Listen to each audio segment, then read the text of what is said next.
من در آزمون فروغ صبح دانایی کتاب است از روی نامیناسیای ادبیات بچگانه شرکت می‌ورزم.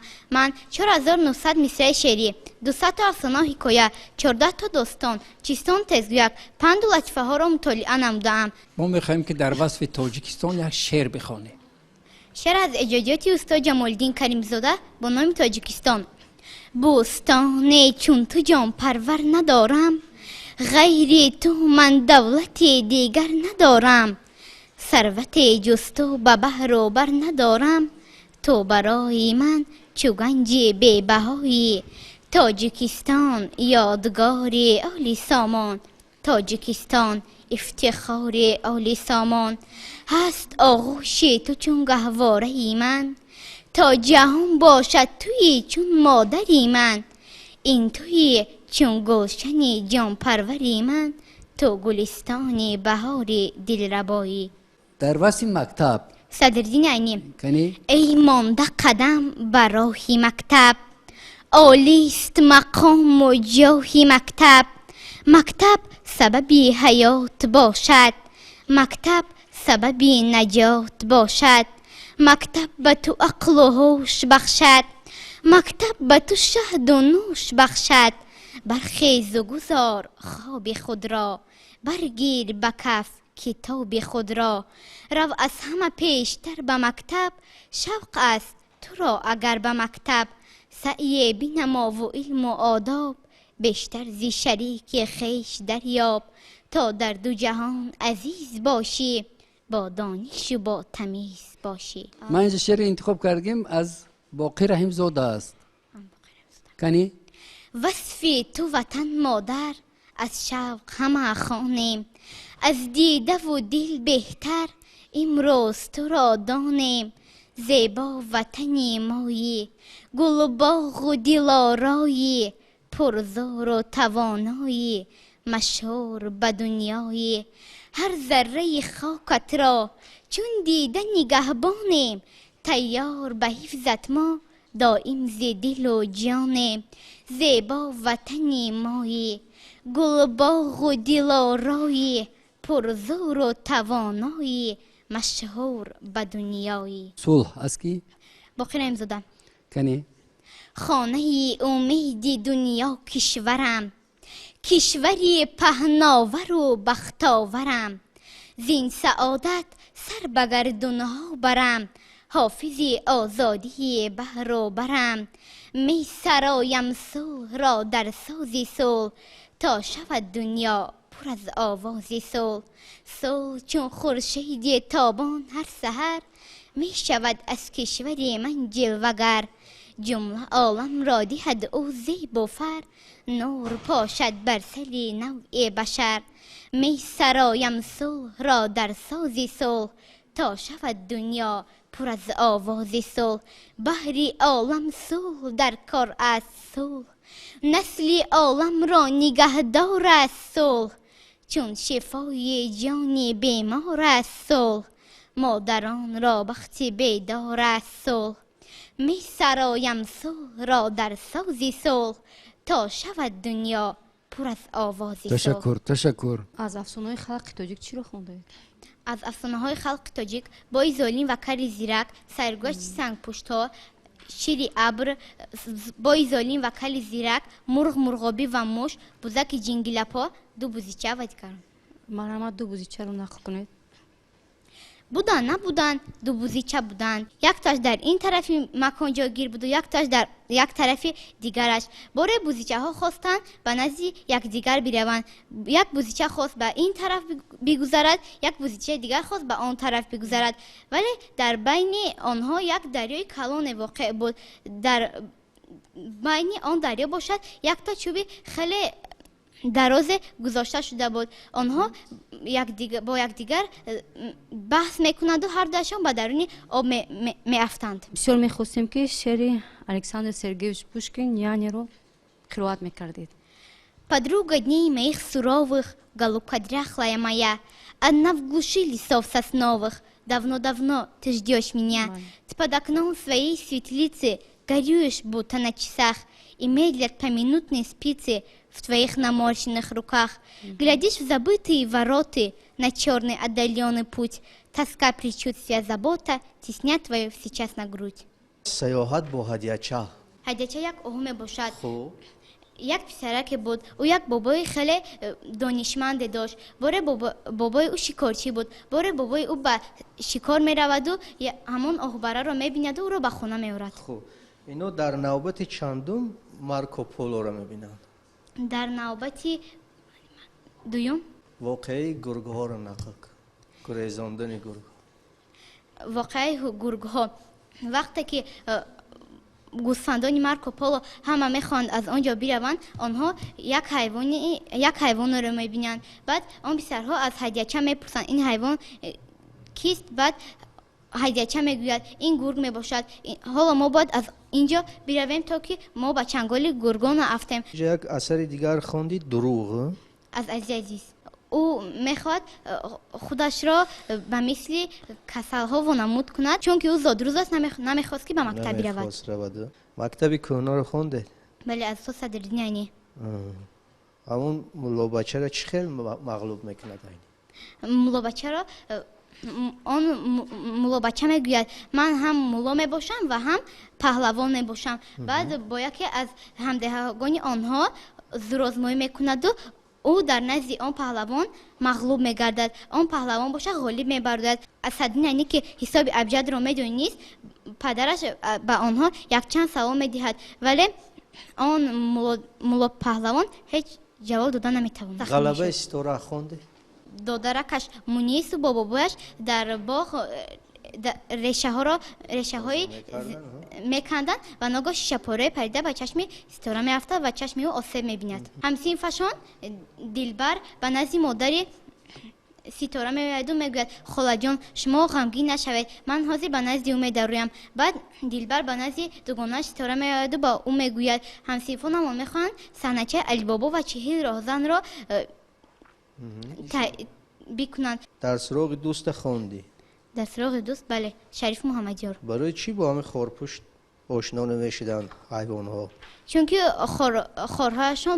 خورهای خورپوش به آنها خبر میرسند سنگپوش با خورپوش آشنا میشوند بعد خورپوش سنگپوش را به خونه‌اش به مهمانی دعوت میکنند آنها با یکدیگر پودینگچه میخورند моя сестра цветок весны напев струны цвет тишины моя сестра ночной сверчок ляг на бочок усни молчок моя сестра милее всех смелее смех ты как птенец моя сестра платье чакан цветы суман ты солнышко моя сестра نامبر کنیم داستان ها رو قشلاق طلایی سیاه هند جان شیرین داستک گنجشکک افسانه 33 مرغ در خانه تشکر من خوابم رو میجویم تشکر قشلوق طلایی رو کی نوشته است استاد میرسید میشکر نشستم دوش با مردی کهنسال عجب پیری سخنور بود و خوشحال بود از پامیر آن پیر خردمند حکایت کرد بر من شاد و خرسند شنیدم من حکایت های او را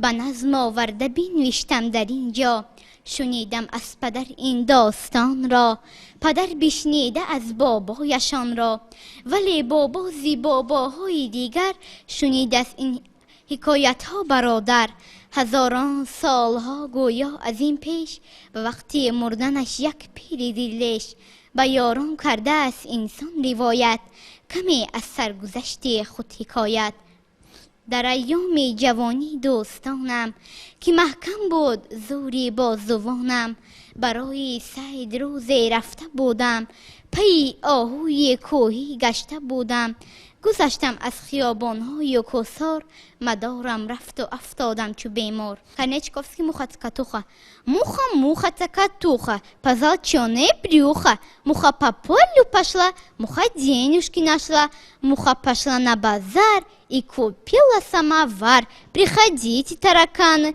я вас чаем угощу тараканы прибежали выпивали все стаканы а букашки по 3 чашки с молоком и крендельком. باقر امزاده چشمش علو شد علی جونی با ادب گوش با منده مکن خوب بود نبود یک پلنگی با یک روباهی لنگ در یک بیشه جا داشتند، هر دو مراسا داشتند، یک جا یک کار میکردند، هر دو شکار میکردند. وقتی شکار همیشه روباهی پر اندیشه، حیله میکرد و نیرنگ پیش میگردید از پلنگ. مکانی او در بیشه فریبگر است همیشه، روباه بندی درازی دل ربا می رود گیر دنیا. آب مومی و زردی من، داروی صد دردی من، اصل آفتاب کن کلوله خوب اندرونی لوله. مشنگ گردهانش وا شود، بوی خوش پیدا شود. گل کی باشد این پهلوان، پهلوانی بشبان. خوب آلودی زمستان، مردی کاری تابستان. بهاریات سعیدای نصفی رو میخواهم از وحوش زمانی سخن کنم، دفعی ملال تا شود از طبع مردمان. روز منی غریب در ایام نوبهار، از کنج خانه جانبی صحرا شدم روان. دیدم نشسته بر دری سوراخ موشکی، میکرد خود به خود صفت خویش را بیان. دارم درون خانه زی انواع خوردنی، از ارزن و جواری و ماش و برنج و نان. بقال کرده است مهیا برای من، امروز هر متا که چی دست در دکان. آهنگ خارپوش چون روباه گوش کرد، از شدت که داشت روان گشت دم زنان. گفتا تو مرا دور دیده ای، امروز همچو خار برآورده ای زبان. داری به خود غرور چو پیران خارکش، آتش زنم که دود برایت تو را ز جان. پهلو بر آفتاب زند پوستینی من، دارند آرزوی مرا پیر تا جوان. گاهی که رو برو شود دشمن مرا، یابم زی روی عقل خود از دست وی امان. تشکر.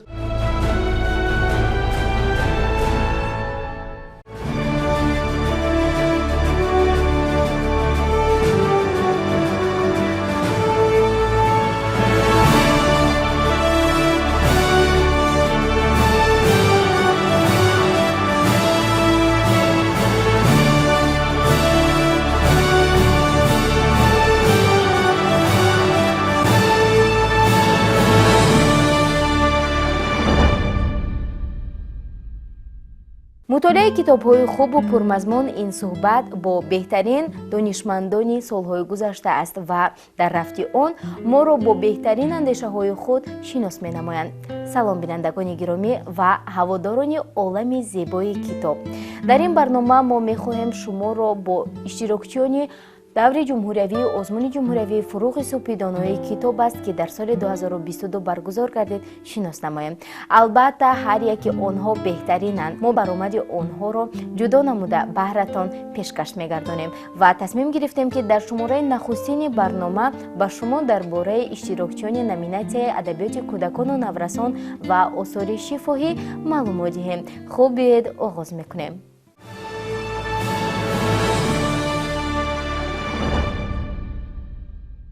این زمان ما به شما درباره یک دخترک خردسال نقل میکنیم که نابسته به سن کوچک خود خیلی قوی اراده است و باید گفت که مهرنگز تقای و خواننده صنف چهارم می باشد و از شهر دوشنبه است و در آزمون طی 2 سال اخیر اشتراک می نمود. نابسته به اون که در آزمون موفق نمیگشت ولی به هر حال دانش خود را تکمیل داده باز مراتب دیگر اشتراک میکرد و باید قید نمود که مهرنگز نابسته به خردی خود میخواهد در همه جا پیش صف باشد. همین بود که در دور جمهوری آزمون فروغ سپیدان‌های کتاب است از میان همه اشتراکچیان همه گروه ها توانست تا اولین شده بدون ترس و هراس و هیجان در نزد اعضای حکمان مهارت خود را سنجد. خود مهرنگز میگوید که زیاده از 4900 مصرع شعری از یاد نموده است ولی از میان این همه شعرها مهرنگز تنها شعری را در وصف تاجیکستان انتخاب نمود تا اولین شده در دور جمهوری قرائت نماید. خوب بیایید با برآمده او شناس میشویم. بوستان چون تو جان پرور ندارم، غیر تو من دولت دیگر ندارم. ثروت جز تو به بحر و بر ندارم، تو برای من چو گنج بی بهایی. تاجیکستان یادگار عالی سامان، تاجیکستان افتخار عالی سامان. هست آغوش تو چون گهواره من، تا جهان باشد توی چون مادری من. این توی چون گلشن جان پروری من، تو گلستان بهار دلربایی. در وصف مکتب صدرالدین عینی. کنی ای مانده قدم بر راهی مکتب، عالیست مقام و جاهی مکتب. مکتب سببی حیات باشد، مکتب سببی نجات باشد. مکتب به تو عقل و هوش بخشد، مکتب به تو شهد و نوش بخشد. برخیز و گذار خواب خود را، برگیر به کف کتاب خود را. رو از همه پیشتر به مکتب، شوق است تو را اگر به مکتب. سعی بینما و علم و آداب، بیشتر زی شریک خیش دریاب. تا در دو جهان عزیز باشی، با دانش و با تمیز باشی.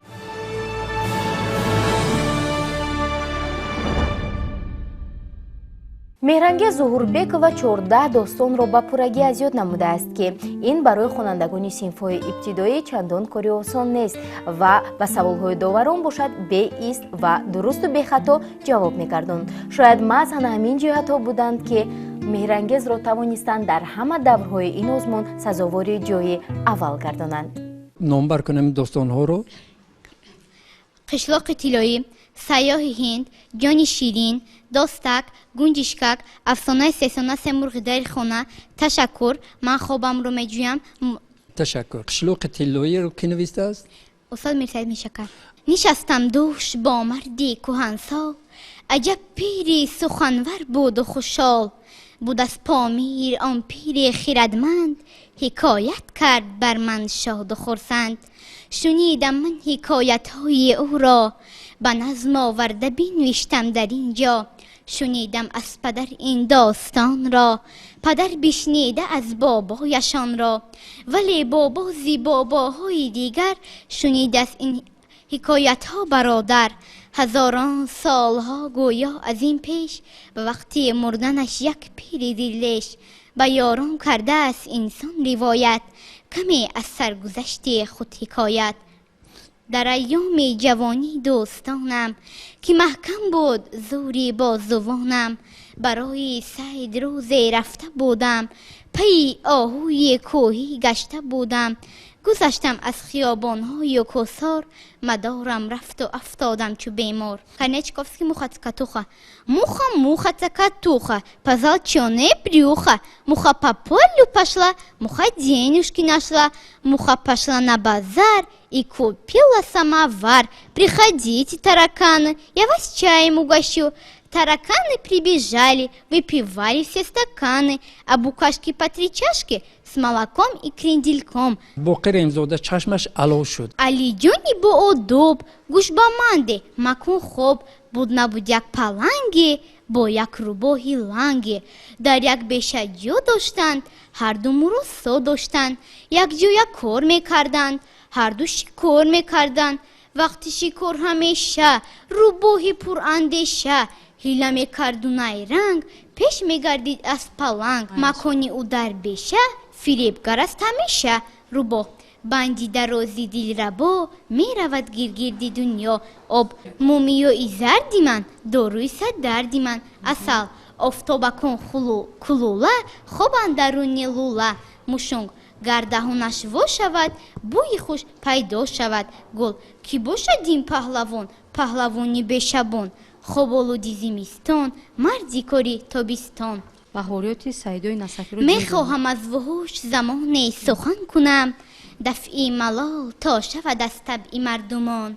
روز من غریب در ایام نوبهار، از کنج خانه جانب صحرا شدم روان. دیدم نشسته بر دری سوراخ موشکی، میکرد خود به خود صفت خویش را بیان. دارم درون خانه زی انواع خوردنی، از ارزن و جواری و ماش و برنج و نان. بقال کرده است مهیا برای من، امروز هر متا کشیده است در دکان. آهنگ خارپوش چون روباه گوش کرد، از شدتی که داشت روان گشت دم زنان. گفتا تو مرا دور دیده ای؟ امروز همچو خار برآورده ای زبان. داری به خود غرور چو پیران خارکش، آتش زنم که دود برآید تو را ز جان. پهلو بر آفتاب زند پوستینی من، دارند آرزوی مرا پیر تا جوان. گاهی که رو بر رو شود دشمن مرا، یابم ز روی عقل خود از دست وی امان.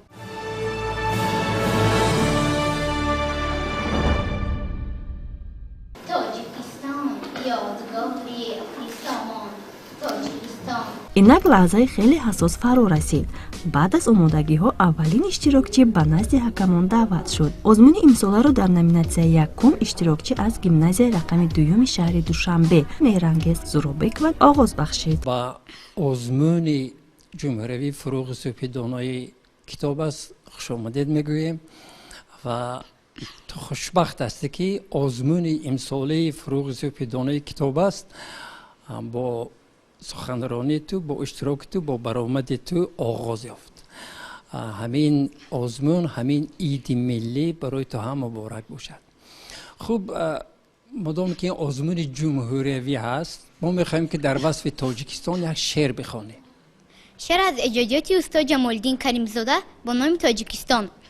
بوستان چون تو جان پرور ندارم، غیر تو من دولت دیگر ندارم.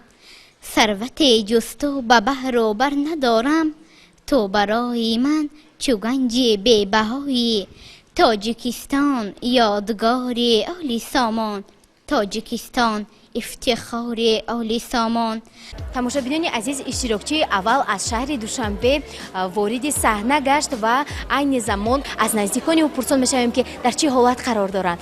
мебинем ки аллакай фарзанди шуморо ба толор даъват намуданд ва шумо низ курсии худро ба пеш кашида дар назди монитор нишастаед.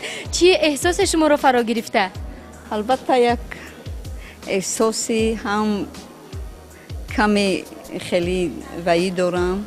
снею ҳаяҷон, бале, ҳаяҷону дуюмаш як ифтихормандӣ ки фарзанди ман аз ҳама пеш якум даъват кардан вай кардан. хай вақтовар аст, худо хоста бошад, мумкин соҳиби ягон ҷо шавад. гап дар сари вай нест ки ғолиб мебарояд на мебарояд. ҳақиқати ҳол ҳамин аст ки тамоми ҳидоятҳои пешвои маъзами миллатро дар амал татбиқ намоянд. ташаккури зиёд. хуб, ҳоло дар ана ҳамин мониторе ки шумо дар наздаш нишастаед, фарзанди шумо намудор мешавад. чӣ мегӯед? бо дили худ чӣ гуфтан мехоҳед? худованд азора мекунам ки ақлша расо кунаду забонакша бурро гардонаду бо сари баланд аз ҳамун толор бирояд. ташаккури зиёд. кор хоҳонам барояш. саломат бошед ва мо низ бовар дорем ки инҷо интизориҳои шумо ва ин ҳаяҷони шумо бефоида нест ва ҳатман ғолиб мебарад. саломат бошед. ҳазор раҳмат барои шумо.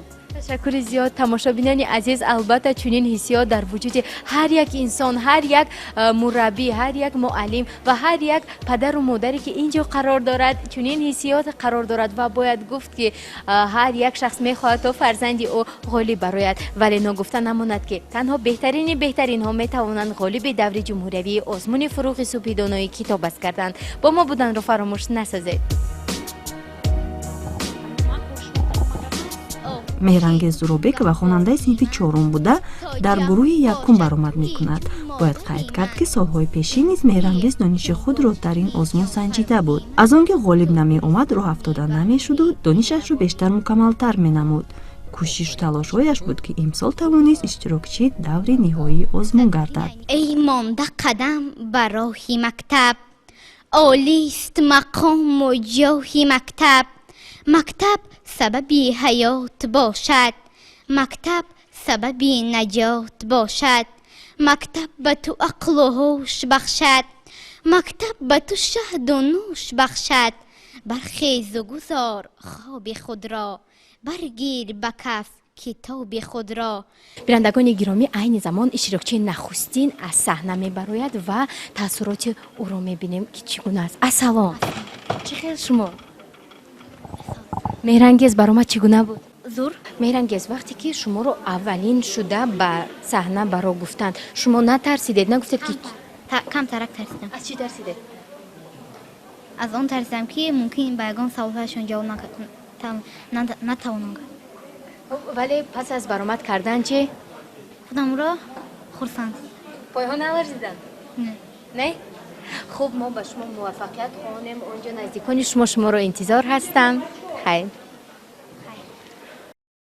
бинандагони гиромӣ, ба монанди меҳрангез садҳо иштирокчиён пушти толорҳои пурсиш интизорӣ мекашанд ва наздикони онҳо бошанд. аз онҳо зиёдтар тарсу ҳаяҷонро дар вуҷуди худ пайдо намуданд. ва ин буд рӯзномаи озмуни ҷумҳуриявии фурӯғи субҳи доноӣ китоб аст ки тариқи телевизиони Баҳористон аз рӯи номинатсияи кӯдакону наврасон ва осори шифоҳӣ пешкаши шумо гардонидем. аллакай якчанд нафари дигари иштирокчиён интизорӣ мекашанд ва вориди толор мегарданд. шакли пурраи онро бошад метавонед тариқи телевизиони Баҳористон тамошо кунед. хайр.